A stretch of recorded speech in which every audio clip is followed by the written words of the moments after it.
one of the things that's been really good about yourself and about Infinity is that you are very blunt. You tell it exactly how it is. So you're right. I'm very blunt, not for everyone, but the numbers don't lie. Yeah, it was funny because the other day I was trying to sell a blower, and this guy came the next day to have a look at it. And it's a petrol blower, and I'm trying to start it, and I can smell his petrol, and I'm going, oh, bloody thing is going to start. It was so frustrating, so pissed. I said, Mike, can I ask you a question? Why you want to buy a piece of shit like this? You said to the guy? I said to the guy. I said, why you want to spend money on this, man? Look at it. You're being honest. Why don't you just go and buy an electric or battery one? Yeah. And he looked at me, he said, like, you know what, maybe I do that. I said, yeah, man, don't buy this. Don't buy it. But that's how I am. Anyway, so he didn't buy it. But before he left, he said to me, can I ask you something? And I said, yeah, sure. He said, you had this Infinity cap on. Yeah. Keep coming up on my social media. For us. And he said to me, is that guy a calm person? Is that real? Yeah. And I said, I'm glad you asked. Money isn't the root of all evil. The fucking lack of it is. Not money, the lack of understanding money. When I put that into emphasis, when I realised that psychological effect and how it hit our family, I FTB all the fucking way. You are now watching the Money Mentor podcast With Graham Home. They did everything right. Saved hard on one income, raised 2 daughters, even moved cities to reduce costs. And still, the property market kept moving just beyond reach. Carlos and Lynell had been priced out, turned down, and frustrated at every turn. The savings were real. The pathway wasn't. In 2013, before the masterclasses, before the community, Graham sat with them in their home and mapped out a strategy. Rent where you want to live, invest to get into the market, give it time. Started off with a small investment property, then we got one in our self-managed super fund. They discovered strategies most people never even know about. Incentives worth $10,000 a year, and a way of thinking about property that changed everything. Over the next decade, they followed the plan to a T. From there, we built our own home. And eventually sold their first investment property and used it to pay off the family home entirely. But no home loan. No home loan. And then had some left over, so went again. Bought another investment. Yes. The goal they set in 2013 to own their own home, achieved. Debt-free. 2 investment properties. A family that looks completely different to the one that couldn't get a loan. Carlos and Lynell didn't wait to be let in. They found another door. Welcome back to another episode of the Money Mentor on the Changing Lives Financially podcast, and very, very special guests again. Would have been in our first 3 or 4 clients way back at the end of 2012, beginning of 2013. So welcome, Carlos and Lynell. Thank you, Graham, for having us. Yeah, it's been a long time in the making. Oh, man. That's for sure. Why first Overdue. time, yeah. We're overdue for a chat. Yeah, no, definitely. So let's go back in history, 13 odd years ago now. You guys were crazily, wildly saving for a deposit. So you'd saved up back then, which is a lot of money, like well over 100 grand from memory, and saved really, really hard. Married, 2 young children. At the time, Lynell, I don't think you were working, right? You're taking a break, young kids then, Yeah, stay-at-home mum, and Carlos was working, but he was casual, working full-time hours. So it was just that single income, and we'd been saving really hard. His budget was like $20 a week, wasn't it? Yep. Was it $20? Oh, man. That was only after seeing you. Oh, he didn't have a budget before that. It was had nothing. No. I got you, bro. I got you. Did I get you 20? I got you $20 budget. That's you a beer. helped him out. Yeah. Yeah, no, that was tough. So that was a long time ago. And the goal, I think, when we initially spoke, you guys wanted to buy a home. Yes, that was our goal. I actually remember too, because you're in nursing, right? But I think when you had that time out raising the girls, they changed the laws or something, and you had to like almost effectively go back to uni if you wanted to go back. Was that something? There was a legislation change at that time because I hadn't been working with our first, after we had our first child. Yeah.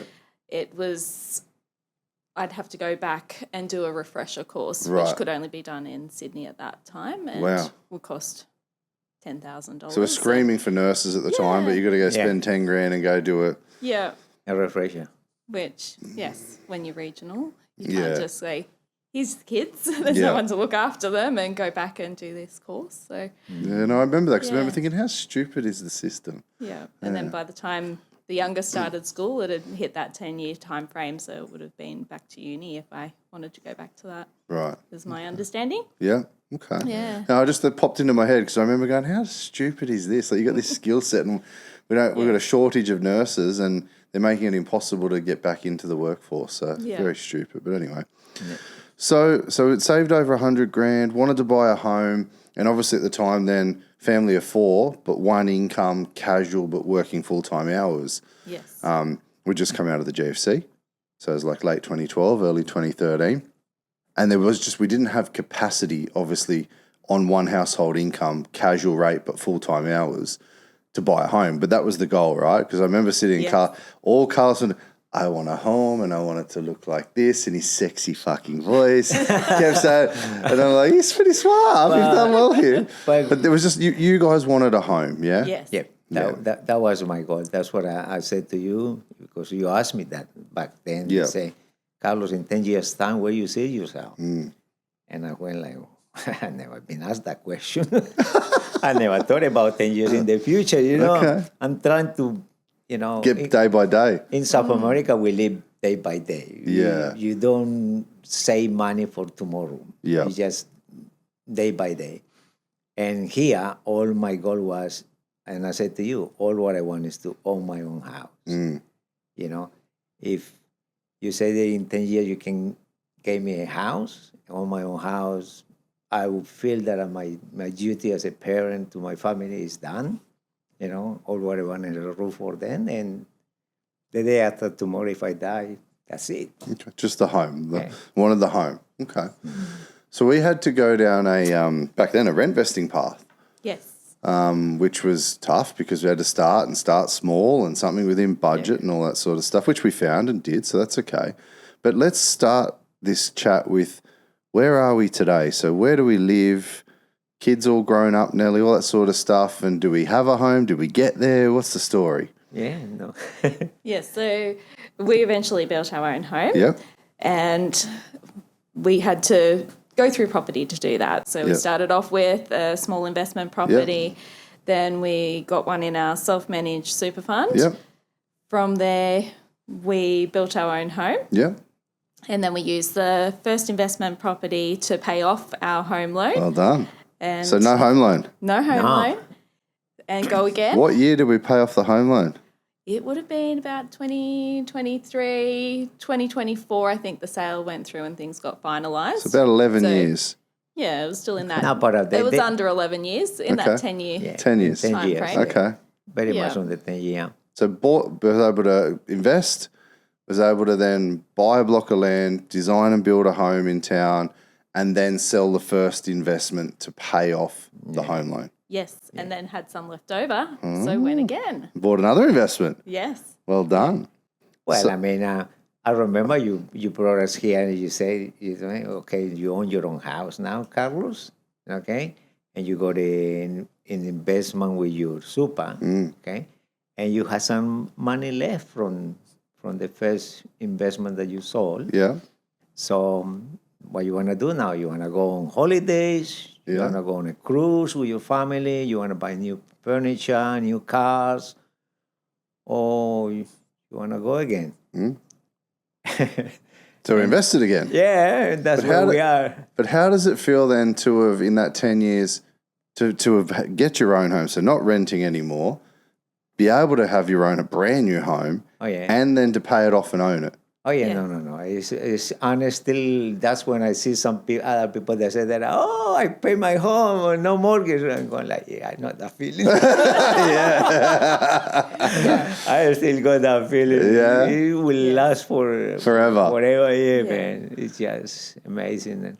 Yeah. Considering we have been trying so hard and not getting anywhere, we're just trapped in that rental cycle. We'd save up and think we have enough. Then we were short. Because you guys Prices are would go up again. You guys are and, really yeah. good savers. Like, you're really tight budgeters, good Yeah. savers, like good savings. Like back then, $100,000, like a house was 3-4. Like, you had a huge deposit. Yeah. It was just the income and the banks looking at a family of 4 going, nah, like living Yes. expenses, not going to Yeah, happen. no, with my income, then no one will. Yeah. No one will give us a break. But now we've got the home, Yeah. plus we've got a new investment, plus we've got the super fund Yes. kicking along as well. Yes. Yeah. Doing well. Oh yeah, no, I mean, it's more than what we thought we'd get in that 10-year yeah, time frame. we That's for sure. better. You made my dream come true, man. You look very proud. I am. I am. You know, Yeah. I still sometimes look at the walls and I go, oh my goodness, You see him out the back just staring at things, do you? Yeah. is this mine? I can't believe it, Yes. you know. And Well, when Ours. yes, ours. yeah, I mean, I feel that I done my duty. Good, man. Yeah, Good, man. I feel Yeah, that it I've was done. very surreal when we moved in because it was the nicest place that we'd ever, Ever lived, in. yeah. Yeah, kind of felt like Kids you're on loved it? holidays. Oh, yes. Yeah. So how old are the kids now compared to when we started? So we're 13 years on. Yes. So, So Taylor was about 8 or 9 years old, and Ebony would have been 4. yep. So now Taylor's just turned. Oh, she's going to turn 22 this year. okay, So yeah. 21 at the moment. Yeah. Ebony's 17. Yeah. 17 and 20. Wow. They're still living at home? Yes, still at home. Smart young Yep. ladies. Yeah. Yes. Smart young ladies. Yeah. And how was it for them then to have their own, not just their rooms, but their own space, and we're not moving, and Well, Yes. they got their own everything's rooms. everything's nice and new. Yeah, and, because it's a 4-bedroom double garage, yeah. you know, Yeah. media room house, you know, so it's quite nice. So what year did you buy the land? 2019, 2019. And when did it actually settle and start building? When did you move in? 2020. 2020. Okay. And then about 3 years later, paid it off in full when we sold the investment. Yeah. It's pretty good. Oh, yeah. It's pretty good. It's very good. It was very good since the moment that you say, okay, it's time for you guys to start looking for your dream home. And that's why you got to be joking. This guy for real. And do you remember you told us, I want you to go and buy a block of land in Yeah. a new development Yeah. and you build want your own new- home? How long did it And take we- you to find all of that? Like shopping around in the right area and Well, we wasted about 12 months because we said, oh, that would be nice building. However, the traffic coming into Port Macquarie is horrendous. yeah. We'll have a look and see if we can find an established house because Yeah. we prefer to be in In town town, and yep. miss the traffic. But we had that same problem of just constantly being beaten on the price and tried for about 12 months unsuccessfully before we said, okay, Graham, we'll listen to you and we'll go Prices and do went what up you by said. then too, yeah. Yeah. At least it's shiny and new and warranty and all that sort of That's stuff Oh, as yeah. well. No, so. it's really nice. It's amazing the difference living in a new house Yeah. as opposed to an older house. Just the insulation and the warmth. Every time my parents came over in winter, they're like, oh, do you have the heater on? And it's like, no, remember, we don't have the it's just we don't have normal. the heater. Yeah. It's just, the insulation. It's, Yeah. different. It's quite well done because soon after we moved in, we had kind of raining for about 2 or 3 weeks, but one day after it was flooded in Port Macquarie. Floods in town. Yeah, Yes, right. And- massive floods happened. And I was thinking, yeah. well, if this house is got leaks, this is the We're going to find out. Yeah. Yes. Nah, man. That's good. And I went up to the ceiling and I look everywhere and everything dry and Good. perfect. Good. So, yeah. Excellent. Well, there you go. So 2019, 2020. Okay, good. And talk for people tuning in from home, don't know you guys. How important has it been to keep a budget along the way? It keeps you on track. Yeah. Yeah, no, it's very important to have that there because it's easy to just spend a little bit here or spend a little bit there. We were already good at saving, but the budget just refined the process more. How do you go with young kids and now teenagers and young adults, young ladies? How do you go saying no or getting them to, or had you just instilled that from a young age that the way you operate the family budget was always just the norm? Yeah, Yes, so I think they grow up with a lot of that. It didn't change a lot for them because we were already really tight with what we spent Right, to be able to save a deposit. So for them, It was norm. when we went to the shops, they already knew they weren't going to be getting Crap. toys or different things like that. It was special occasions. You get something, gifts on your birthday or for Christmas. Yeah. Yeah. So how do they operate their money today? Are they both similar, different? What are they like with money? I'm curious. They're pretty good. Do tell. Yeah. They're pretty good. Pretty good? Yes. Okay. What I normally do is I hope my in-laws, they're not going to see this.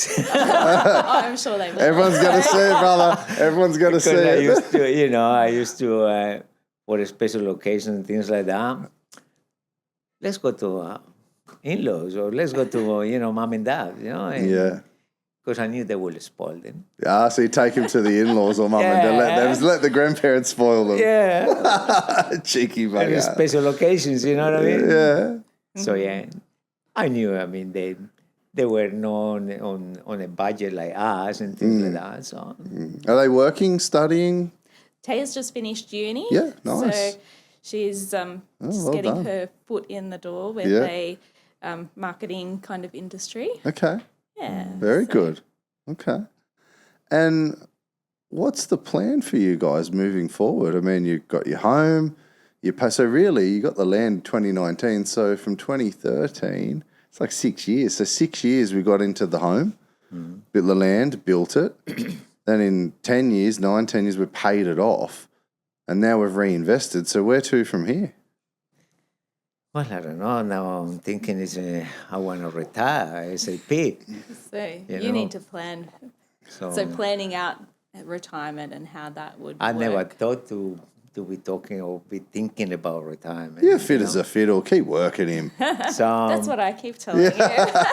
yeah. Oh, now that we own our home, this is It where the is- opportunities really Yeah. come about. Well, it is. to- I mean, I don't mind working. The problem is that they don't employ you because you need to have qualifications. And when you don't have qualifications in this country, and all what I am in Australia is an sterilization technician. It's So about maximising the income. I think. So how many It's years what young you're are we now? thinking. sorry. How many years young are we now? Oops. I think that's a secret. It's a secret. 21, 21? going on 21 again. 21 going on 21. Yes, because there's a sizable age gap between us. So Okay. Yeah. Okay. Let's say the number 6 is there. The number 6 is there. Okay. Good. All right. The other number, I leave it up to you. So You're very good with numbers. yeah, so you can tell. So when do you want to stop work? I would love to start working at ASAP, but Well, what would you do? that's the thing. I got a lot of things to do. Oh, okay. What do you want to do? But you wanna know my dream? Yeah. Wow. My dream is to go to the Caribbean. Yeah. Okay, I got a friends there, and I got a place where I can buy a little block of land. Yeah. Okay, very cheap, and build a cabin And build a cabin. and stay on that cabin So 6 months. Just lock himself away from the world. 6 months on that cabin, Yeah. and 6 months in Australia. Okay. he's trying to miss the winter. Ah. Do you want to go to the Caribbean as well? Oh, I I'll go on include her holiday. on all my plans. In a cabin? I'm not sure about the cabin side of things, considering he wants to be the one building it. Oh, okay. Okay. I'm very good with my hands. So. Oh, she's a bit concerned about these construction skills. So no, that's my dream. Okay. But as I say, I never thought of thinking about retirement because I thought the way I was going, you know, I was going to be working all my life to pay the home. Right. Home's paid off. I done that dream. Is that my goal is done, you know. Okay. So all this that we do in extra with you is all bonus for me. All bonus. Yeah. Okay. So is it safe to say that the dream was a bit out of touch, but now it's actually like back in the day, it was like 2013, it was like, we just like, it's a dream, but we don't think we'll ever get there. Exactly. Because you were trying for a while, like you're talking to banks, you're trying, and it kept being Exactly. like, And we moved out of Sydney to be able to try and buy something more affordable. Yeah. Because we knew in Sydney we'd never be able to afford to buy there. Yeah. And Exactly. we got forced out with the rent. It just kept Too going much. up. Yeah. And because we approached all the banks and all the things was like 30 years mortgage, you know. But are you gonna give me? No, because you don't have enough income. Yeah.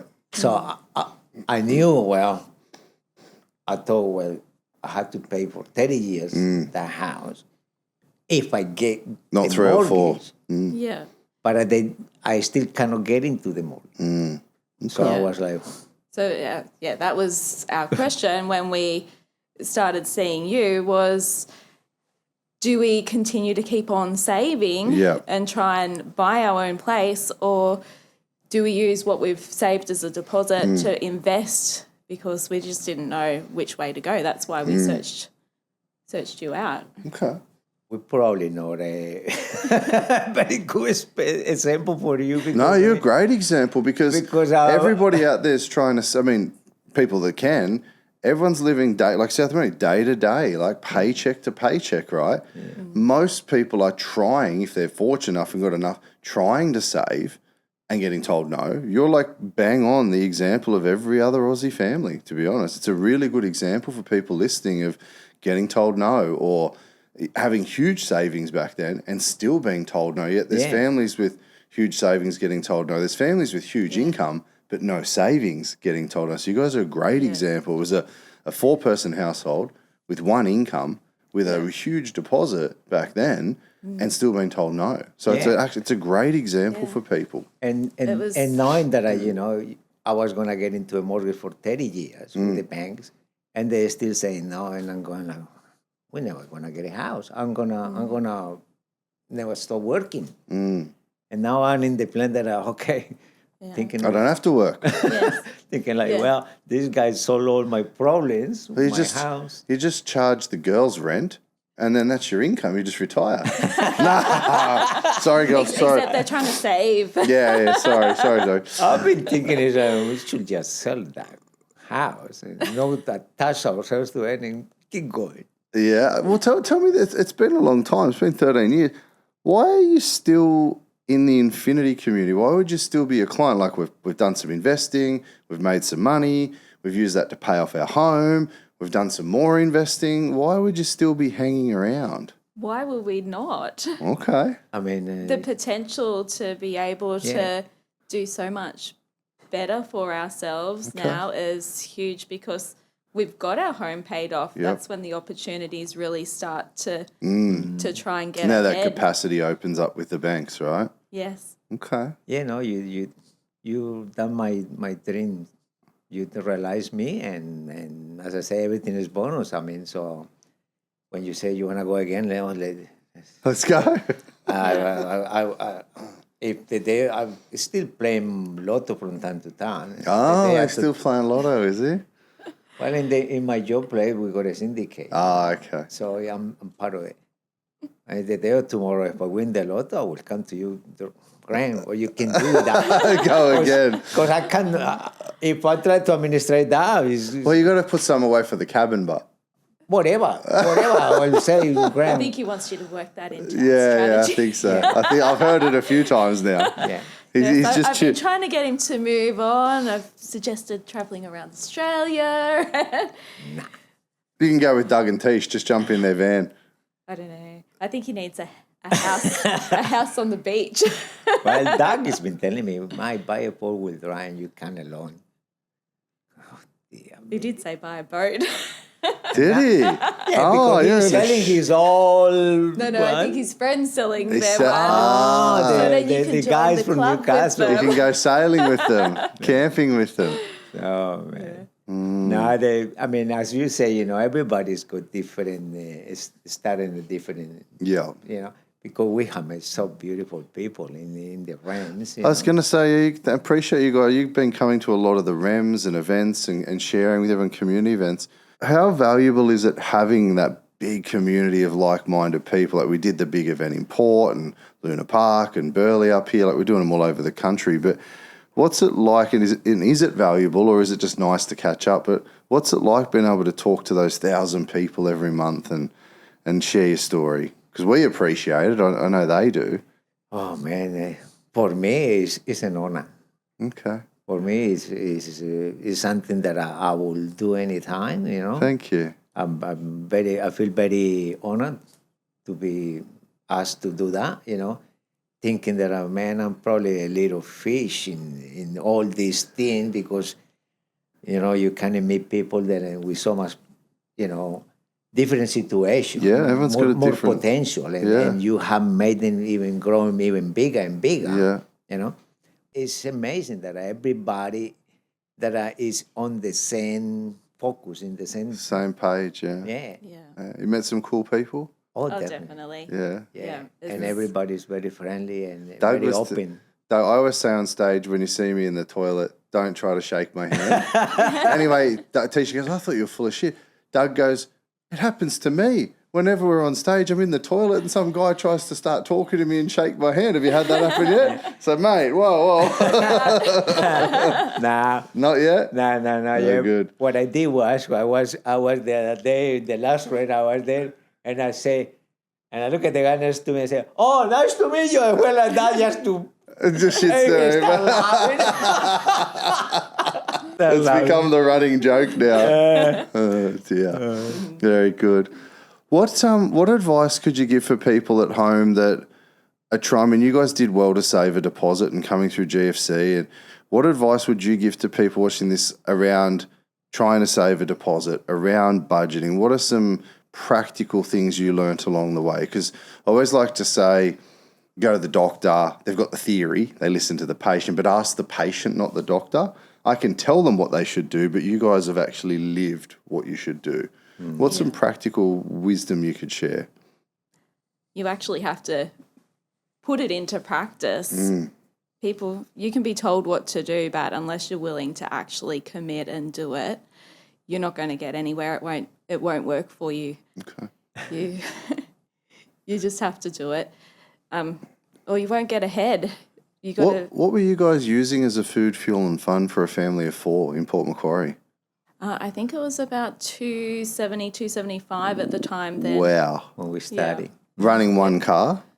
No, we had 2 cars, Okay. but one car would just be to get the girls off to school. Right. And Carlos would use his to get Just to to work. go to work. Yeah, okay. Yeah. They were younger then, so Yeah. they didn't need as much, which was helpful. Well, so what do you run today? We're 400 per 400. week. Okay. Yeah. So mortgage is gone, but you're still running a budget. Yes, Why? because we want to do more. Okay. But Because with I our wanna girls, retire. we want to try and be able to help them at some point. It's going to be hard for them. So a bit of legacy now. I'd be able to help them get their first unit or home, and Yes, that'd be fantastic. Yeah. Because whatever wealth we can create, we can help them with. okay. How hard has it been to stick to the budget?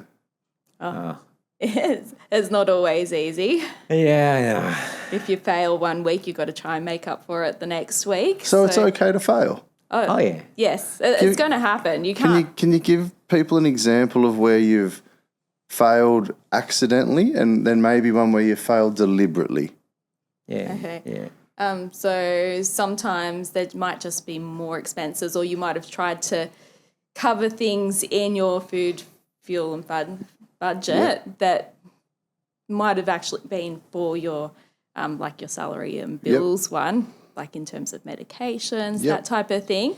And then you realise, oh, I've run out, but I need to buy petrol. So I would Transfer a bit extra, but then I would try and account for that in the next one to draw it compensate. back in. What about a time when you deliberately fail? So you go, oh, you know what, we've got a birthday party or a this, and then you go, you know what, stuff it. We're going to go out as a family this week. We're going to go out and celebrate our wins or something. In times you deliberately fail, because that's okay too. Yeah. You make a choice. So usually around special occasions, it might be like birthday, going out to a nice restaurant for Or they dinner. guess they good in a test at school or college, you know. Yeah. And I wouldn't call that failing, right? It's like, hey, you've got all of the cash, so the buffer you've saved up.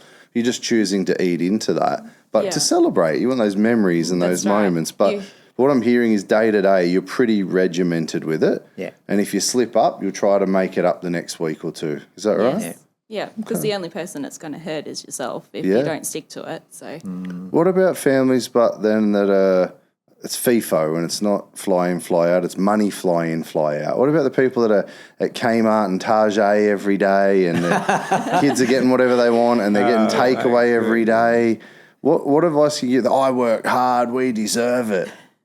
it's easy to get into that mentality, but if you can start earlier with the kids, if they grow up not knowing anything different, I never had issues at the shops with my girls because they would ask about things and I would say, well, we don't really need that. I wouldn't say we couldn't afford it. Okay. I would say we don't need that. That's important. The language you use is really important. It's not we can't afford it. You can afford it. Yes. Just don't need it. Yes. Yeah. Yeah. Okay. yeah. Plus, I always used to tell them, you know, that from my childhood, you know, I didn't have any of these things, this and that, and you know, I used to make my own toys and things like that. You know, and I said, so you guys are in a good place, you know. So. Hey guys, if you're enjoying this family story and you want to set yourself up for financial freedom, it all starts with our free 45-minute educational webinar. Click the link below this video to begin your journey. Hope it helps. What's been the hardest thing in the last 13 years? For me,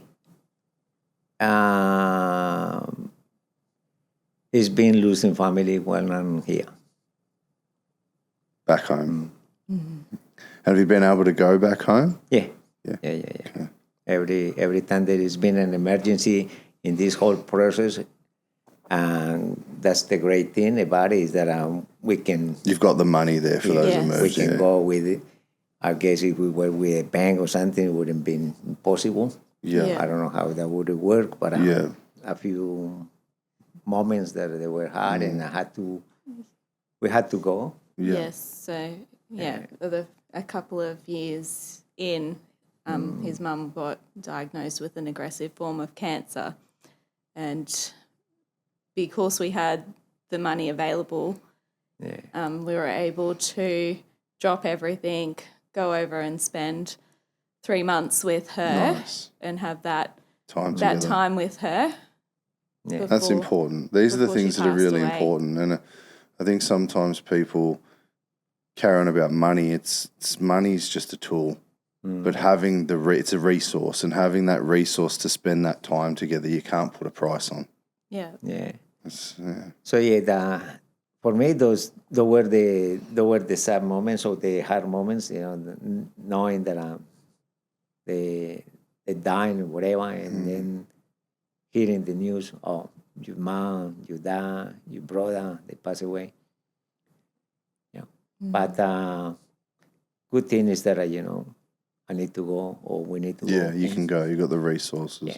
I thought he was going to tell me that sticking to the $20 budget was the hardest. He got real deep on me. I could have mentioned the word budget for quite a while in those first few years because You know, he would get cranky with the budget. At the beginning, it was hard. Weren't you working a job on the weekend on the boat or something so you could have a bit? If he wanted his budget, he had to go work and do a part-time job? Yeah, I was doing that. I was teaching Dancing? and, Yeah. I was trying to, you know, You had about 3 jobs. cash money for if I want to go to the and have a drink, I go and have a drink. Okay. It's out of the FFF. Yeah, okay. You know? Well done. Well done. So, yeah, back on the day, I remember when you came home, you said, Carlos, I don't want you to worry about anything. I want you to go to work like normal. Mm-hmm. Let me run everything. Trust me. Yeah. Lead the process. And to be honest, I just did that. Okay. I let my wife take care of the numbers. I let you take care of the business and everything. And I just went to work like normal, day by day. Does it make it easier to go to work every day when you know everything's taken care of? Oh, I never worry about it. Okay. You know, and I mean, all what I can tell you, things were working fine because you can see the numbers getting better and better. Yeah. And Okay. so yeah, no. So the ultimate goal would be 6 months here, 6 months in the shack or cabin. Sorry, I called it shack. Cabin. I don't know what I just got this picture. I don't know. It's like a deserted island and Gilligan. It's probably will be a shop because I will build it Okay. with local materials. Okay. All right. 6 months here, 6 months there. Okay. That's my dream goal. Okay. Yeah, That's the new dream goal.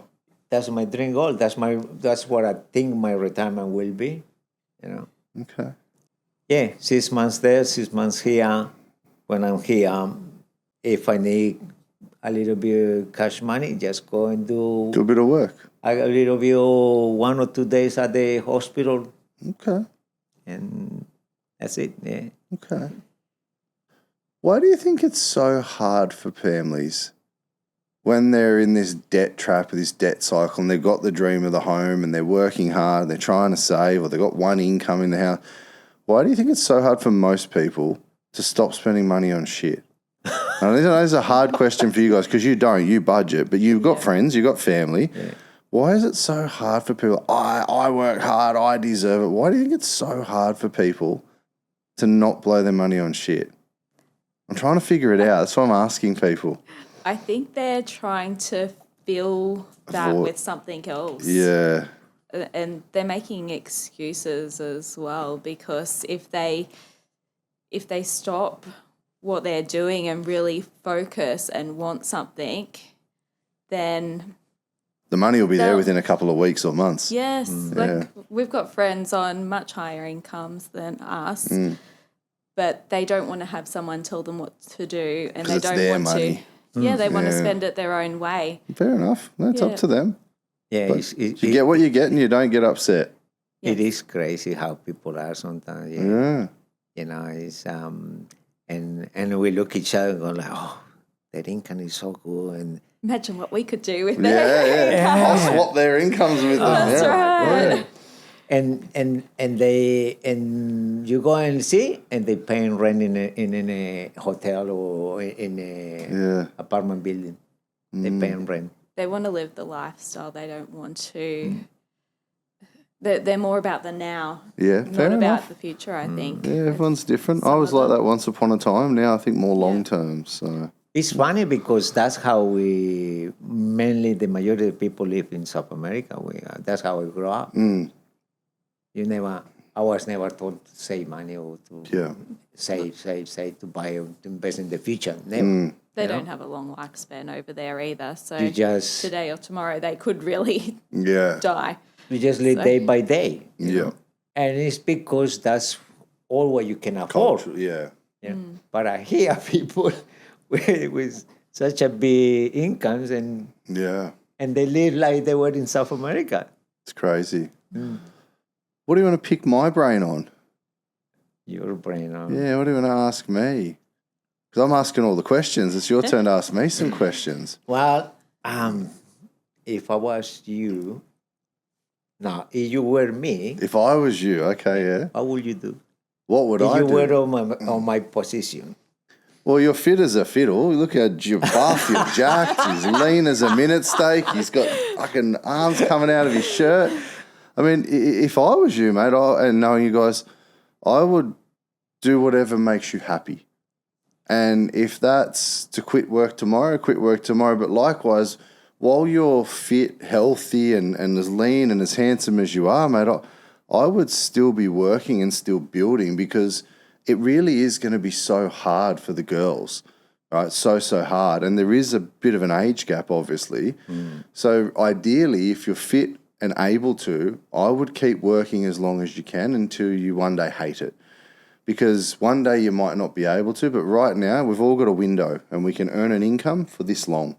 And you're fit, you're funny, you're healthy. So while you can, I would keep working hard and keep building for the family, because there is that age gap. And it's also going to be so much harder for the girls, right? Like, so to keep building that legacy and maybe to be able to invest again. Like maybe we can keep building our position now from going, again, the investment we have now, to then maybe look at something futuristic, to then sell that one to get its profits, to then get into the next one and its profits. I don't know, mate. So I always say to people that if we were sitting together again 13 years ago and I told you that you'd be here today, you wouldn't believe me. No, we wouldn't. You wouldn't believe it. You'd say, you're full of shit. Yeah. You're a fuckwit. But you know what, Graham? Now, because I have seen where you started, where you are now, whatever you tell me, I'm not doubting. Yeah, so I think if I was you, I'd as long as I enjoy it, whatever makes you happy, but I would work as long as you could while you're healthy enough to, because every extra year you work or time you work will allow you to keep building.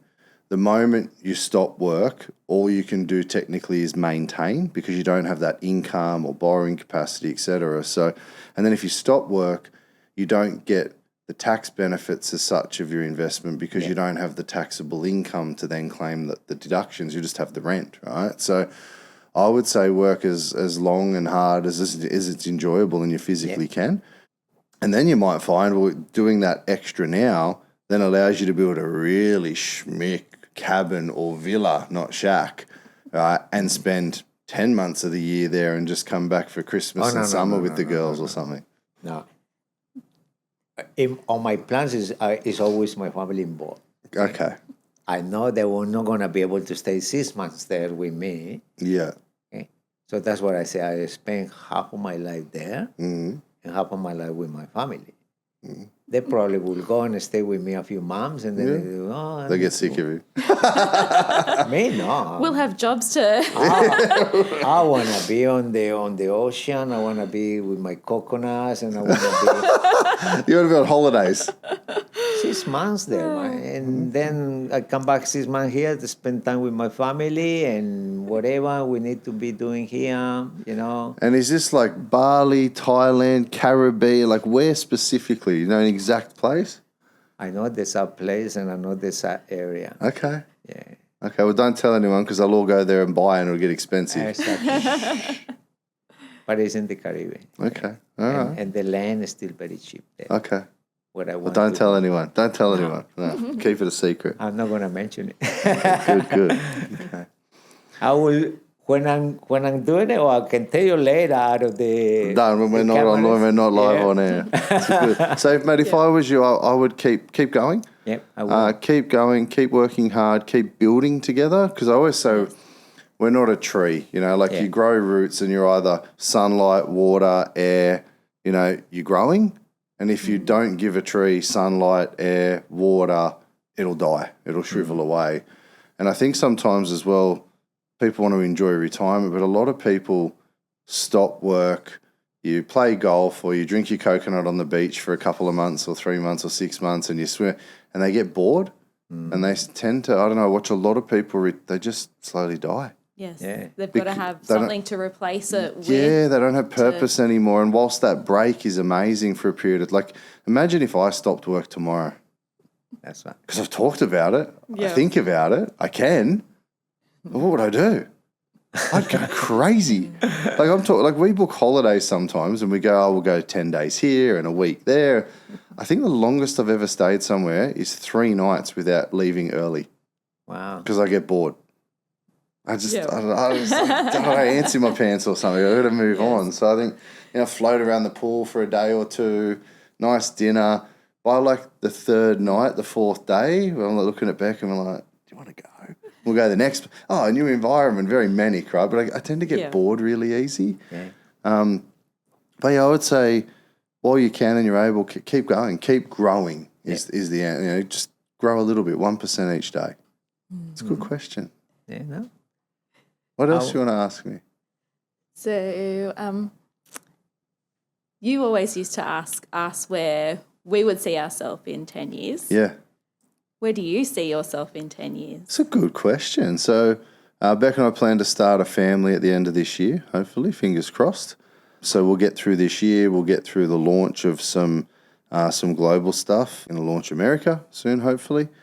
And then we're going to launch some other countries as well.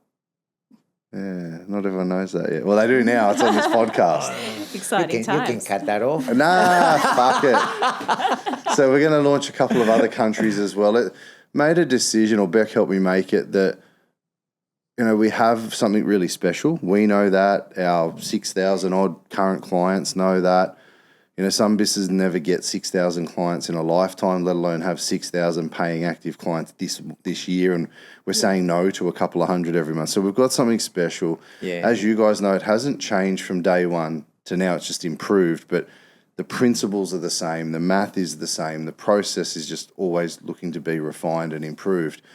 But we know we've got something really, really special, and we were going to just, you know, have a family, pull back. And everyone said I've pulled back quite a lot. We've got the Rachels and the team and all the awards. I'm more of a side seat seat than front seat driver now. So I sort of ride shotgun and eventually moved my way to the back seat of the minivan and let the team take over.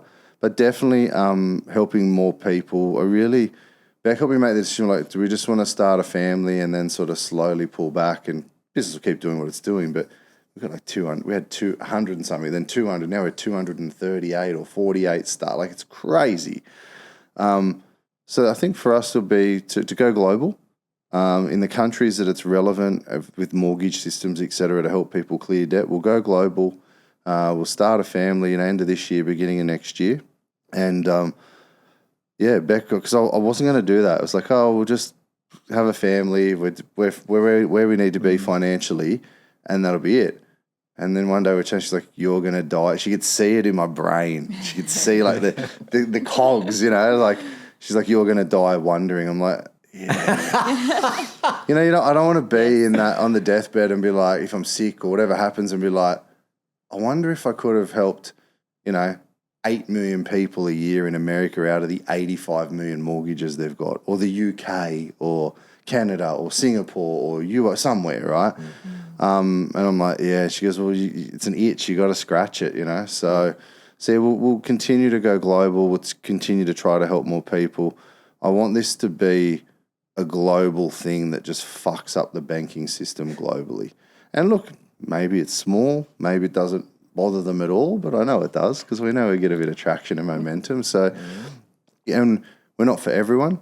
We just want the right vibe, the right tribe, people that really want help, and their statements tell the truth. And everyone can say, well, all the Temu Gs on social media can say whatever the fuck they want. Our clients' results are the proof. You can't debate it. So to get that going globally, and then to know that what I teach you and our team, you teach that to the girls, and then the girls hopefully have their own family. So that, for me, that sort of legacy play and generational wealth then, because now we're not handing down debt to kids. We're handing down debt-free assets. Yeah. So we're giving them assets, not liabilities, and we're giving them knowledge. And that change from a generation to the next and then the next, I'll still be around to see, you know, meet the girls when they're young. I'll be here to see when they have children. Do you know what I mean? Like in 10 years or something like that, I'll still be young enough to experience. So I'll get to see 3, maybe then, you know, depending on, maybe even that 4th generation. Yeah, the generational. That to me will be pretty special, because if it flows through and it's taught each way, I'd love to be in my 80s or something like that and see like the 4th generation of families benefiting from it globally. That's pretty cool. So I'm not going to die wondering. It is, no, man. I mean, it's amazing what you've done. It's big. Who would have thought It's when amazing. I mean, sometimes I don't know how to put into words. You know? Yeah. I don't know how to find words to express sometimes. Each event we do, the ballroom's full. It's like the only place we figured now, like here, for us to not travel with the whole team being mostly here. we have to go to Brisbane now because we can't fit more than the 1,000 people in the ballroom. So it's just each time I walk in, I think, it's a bit of a pinch myself moment. It's like, fuck, okay. Who would have thought when we first started with you? Had the Amart furniture in the little office in Gordon Street, you know. I know. We're missing the personal service where you came out to our I know, right? Hey, I'll do anything for a feed. I'll do anything for a feed. Keep you yeah. Well, when we're down at Dumbogan, we could pop on in. I haven't seen the house yet, actually. When we're down, I'll have to come and have a look. Yeah. Nice. We've just finished our big renovation down there. And then we're just about to start the build next door because we've got the block next door. So finished the reno. We just had went down there for family things, that sort of stuff, which has been cool. So Pop's birthday and that, and we're Easter. So yeah, it'd be good to spend some more time there. But at the moment, I'm here, there, and everywhere. So, but yeah, watch this space. Yeah, great, man. Yeah, watch this space. Yeah, no, excellent. So talking about the next generation. Now, a number of our kids are starting to do trades or complete their uni degrees. With their HECS debt, is it a bad debt? Should they be paying that off before they save for a deposit? Yeah, it's a really hard one. HECS debt really affects your borrowing capacity, but the way it's designed on your income and everything can inflate. It's like, until you earn a certain amount of money, you're not really having to deal with the debt. And that makes sense because you've got to live, right? But in the same token, when they're wanting to buy something, depending on their income in their chosen profession, it can really impede their borrowing capacity. But again, to pay out the HECS debt, you then lose a chunk of the deposit you saved. What do the kids say? 6? I don't know that shit. So it's a hard one that... it's just got to be assessed on a case-by-case basis. Okay. They'll have a capacity including the HECS debt, and they'll have a capacity without the HECS debt. Where it can be beneficial, for example, is you can do what's called a parental guarantor or an equity pledge, meaning say they saved up enough deposit to pay out the HECS debt, they could use the deposit to clear the HECS debt, and then because they've saved that and you can see they're a good saver, you can give the security of your home equity for them to borrow the full amount of their home. So that's quite a common strategy to help your children. It means you're not handing over any money, but you're using your home as security for their 20% deposit. Then they can borrow enough to buy a decent home, apartment, unit, etc., and they don't have the HECS debt, so their cash flow is better, except for the mortgage payment. So that's definitely something that just case by case, but it does affect their capacity, So it's hard now because I'm not a big fan of uni. I think it used to be so important. Now I'm just like, cool. I don't even worry about it on resumes here. It's like, are you a good human being? Can you do the job? Great. I can teach you the rest. Off we go. It's hard because the HECS debt just hurts so much. So, but case by case, we just cross that bridge when we come to it. Once it starts in that marketing role, we'll be like, okay, what's the page? Past probation, enjoying it, loves it, sees a career in it. Sometimes these days kids will do the degree, 4 years later they'll get the job and they're like, oh, I don't want to do that. And they go into a completely, and that's the other issue with the HECS. They end up somewhere else that pays way more money. It's nothing to do with their degree, but they've got the degree, which helps with an employer. So, we just cross that bridge when we come to it soon. Settles into the job and, I want to buy a home. And if she's smart, she'll stay home forever. Yes, that's her plan at the moment. Yes, smart young lady. So, but we just cross that bridge when we come to it. Okay. Yeah. And 10 years from now for us, I can't imagine. I mean, I always expected to get sort of towards where we are now, but not to this scale. Like, it's hard to walk down the street. I'm not famous, but it's hard to walk down the street because so many people see us on social media and podcasts and YouTube and people all sharing their results and stuff. And so it's hard. And I don't really ever dress any different. It's always just a black hat and a shirt, without infinity. I don't want to go for dinner or something. So pretty hard to miss, especially at my size. But I think the next few years will be fun. We'll keep doing all of the community and philanthropic things. Kmart Salvo's #1 supporter in Australia and New Zealand last year. I want to double that this year. So last year, I thought it was 5, but it was 10,000 presents nationally in the $1.1 million. So I want to get that to $2 million and 20,000 presents this year. And I mean, we can do that so easy by Christmas time. You know, if we got 10,000 active clients, well, we just go get 2 presents each, done. And then we divide up the $2 million by, it's not going to be that hard. So, so stuff like that we'll keep doing. We do some crisis accommodation, domestic violence shelter stuff that we do, but that's a very private one for privacy and all that sort of stuff. It's not like, hey, we do this and here's where it is. And a whole heap of other, good causes we support, because once you, it's easy, people go, it's easy to say when you've already made your money, but money just magnifies who you are. We bought homes for families and helped family, all that sort of stuff. So eventually there's you run out of things to do. Like, what do you do? What do you really love? What are you passionate about? Houses, collect houses, cars, help other people, homes, cars. So I don't know, I'm a bit bored. It's a bit weird, right? Mind you, and you guys know, I was talking to Doug and Letitia about this when we first started. I used to pride myself and say, if you've got a question, I'm in meetings because it was only me and Beck all day. But when I finish at 10 or 12 or whatever, and I promise to respond to your email before I go to bed or text, or because Doug was like, he used to email me at 3 o'clock in the morning. I know. But that's how he built because you knew you could go to bed and you would wake up to an answer.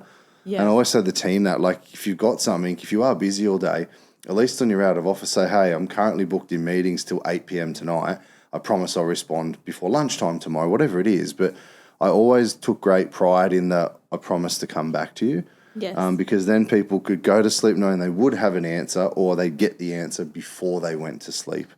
And that was a big part, I think, in culturally building the business, because it gave people comfort. They didn't have to wonder about things. So I remember that too, because there was multiple times where I wouldn't have a chance to try and sit down and write to you or email you about something until it was like just before midnight. And instead of getting a response back the next day, I'd have one back often within an hour minutes or 2. Minutes, sitting, because that was my admin time, because I was face-to-face all day. Yes. And we didn't have the staff back then, and we started to, but they were learning. So it's like, well, it needs to come from me. I need to put my name to it or Beck's names to it. So, it was like, cool, well, that's my admin time. I'm with clients from Brekkie to post-dinner. We're driving between Queensland and Port and Sydney. It was crazy.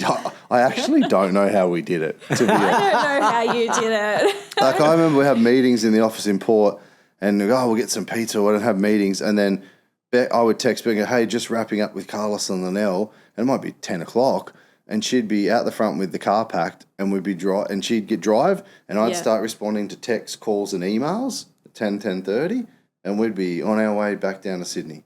Yeah. And we'd stop at Heather Ray Pies or Hungry Jack's, and then we'd swap, and then Beck would probably have a nap, and then I would drive, or she'd be doing email. And we did that 7 days a week for forever. Yes. Forever and ever. I was going to Coffs Harbour and back every day for months on end. And it just, I think it's like most success stories, it was just hard work. People now, this guy, and no one ever hates from above. People are just doing what they're doing. Yeah. But from beneath, everyone thinks they deserve to be where somebody else is that's big or successful. But they never see, it's an overnight success to them. Yeah. They never see the 3 o'clock emails and the 2 hours sleep and then drive 6 hours in the car. But we did that for, I remember we do like a Monday, Tuesday, Wednesday in Port. And then Wednesday night, Beck would pick me up outside the office, or she'd be in the office, the cars, and then we'd drive all through the night to Sydney. And the first client might have been 7 o'clock breakfast and coffee at Bella Vista. Yeah. And then we do Thursday, Friday, Saturday. Wow. And then Saturday afternoon, because people wouldn't typically come in a Saturday night, but I'd do meetings all day Saturday. Saturday afternoon or night, we'd drive back to Port or back to Queensland. And sometimes meetings on Sunday, sometimes family time. It was crazy. I look back and think, I'm a fucking idiot. I see you. I've got more issues than Vogue. We were worried about you at times. Yeah, everybody was. But I used to enjoy it. And I still do. I still do. I just enjoy it. Helping people, and especially now, it's easier for us now because we've got so many runs on the board and so much historical proof now.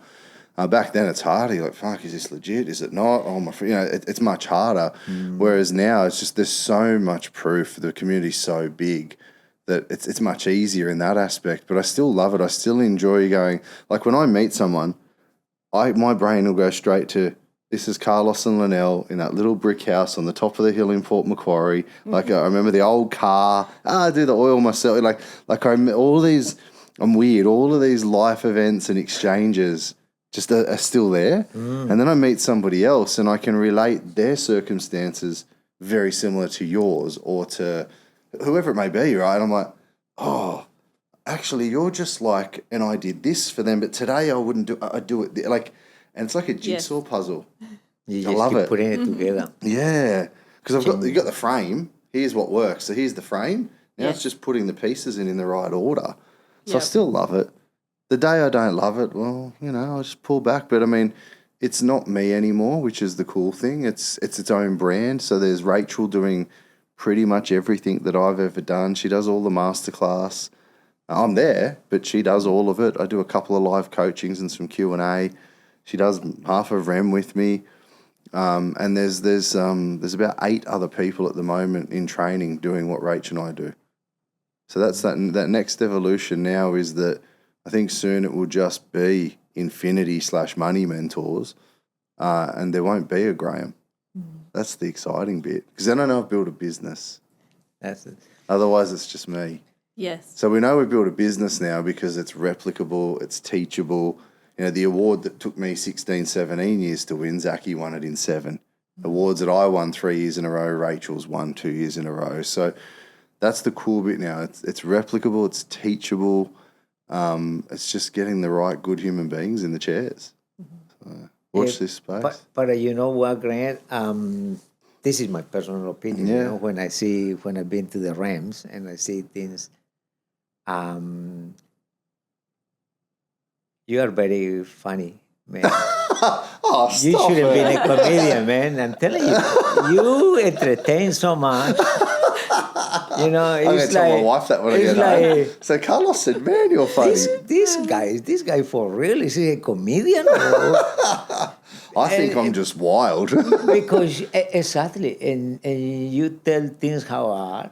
You don't masquerade anything. You just tell things bold to people and this and that. I say some pretty bold stuff. But at the same time, you make everybody crack laughing with things that you come out and say. Thanks, man. I'll slip you $20 for your budget later. I like to have fun because I acknowledge, and that's what's going on in my head. And you see, I've got no filter, so sometimes I've got to get myself back on. But I just, every now and then, I'm breaking my own thought patterns. Oh, you're being too serious. So I just come out with random shit. So, but it helps people focus. But that's what... Because they're having fun. That's what I like. Yeah. And that's what I like seeing you there. Yeah. That's my true passion. Like real estate mastery still, those 3 or 4 days live in a room with people and watching their knowledge increase and their comfort increase and them taking action. That to me is still the really fun thing. Like I really enjoy that. Yeah, good. And I'll keep doing it as long as I enjoy it. The day I stop enjoying it, I've got to stop doing it. Yeah. Because then it becomes a job.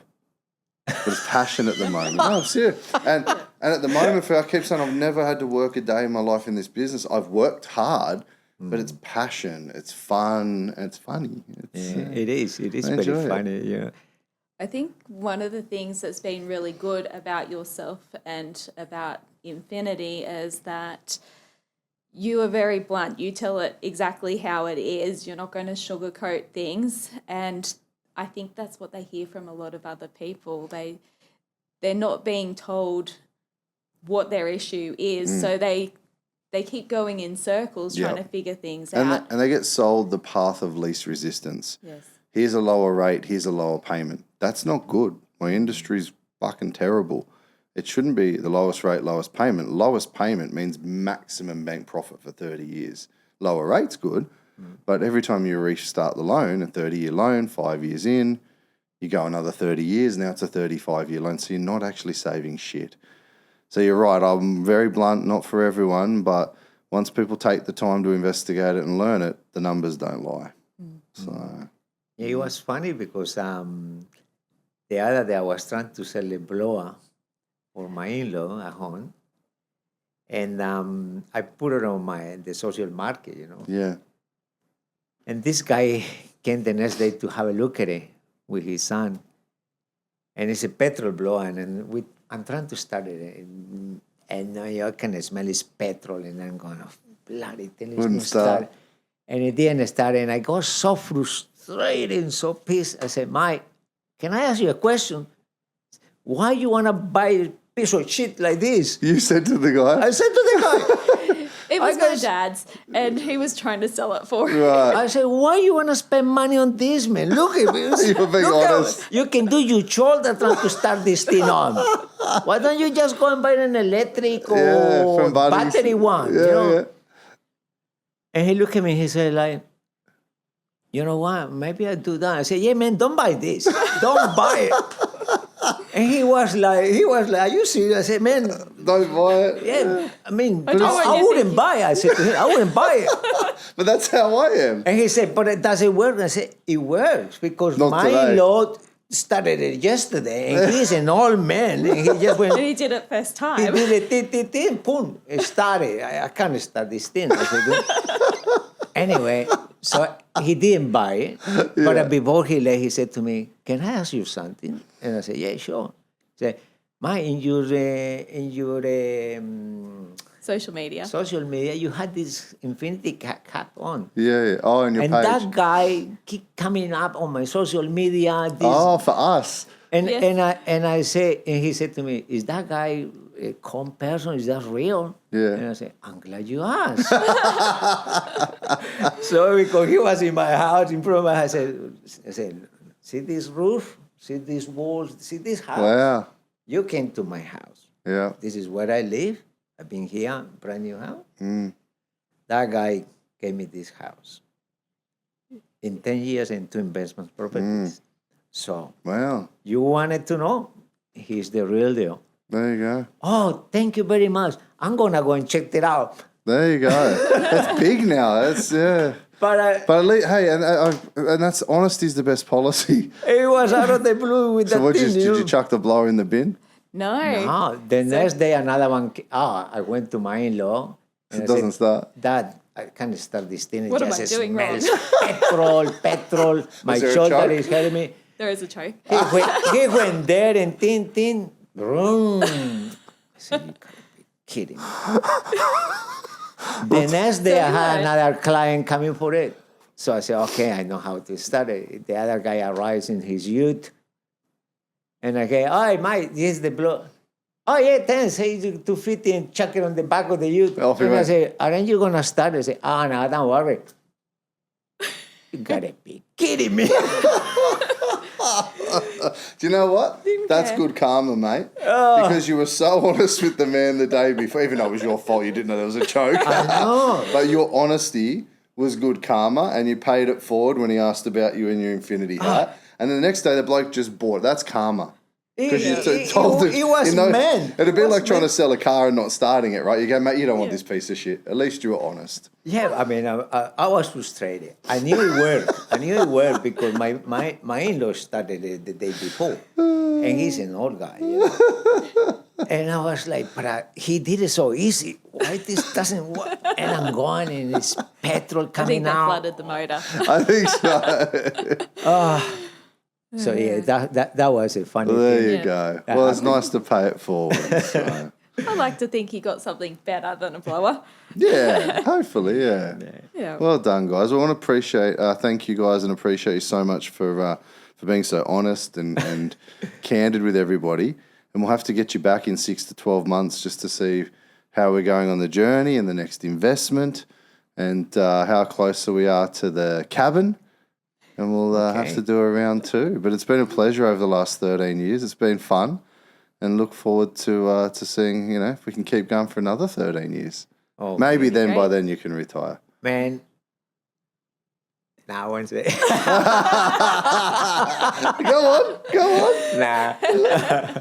I'll tell you out of the record. Okay, off the record. Well, appreciate it, guys. Thank you so much. No, thank you for having And us. we'll see you guys at the next REM. I must say I was freaking nervous before coming in here, man. Really? Oh man, I was. You're a funny guy. Last night I was like, oh, I need water. I need a tequila shot, but his ground is not here. He's getting sphincter fucker. Right? It's just a chat. Everyone, He ended up being very relaxing. Yeah, I think you'll find that people will really enjoy listening to this session and watching it because it is. It's just a chat between old friends. That's your journey, and your numbers are your numbers, and your journey's your journey. So well done, guys. No, thank you. You're fucking gone. See ya.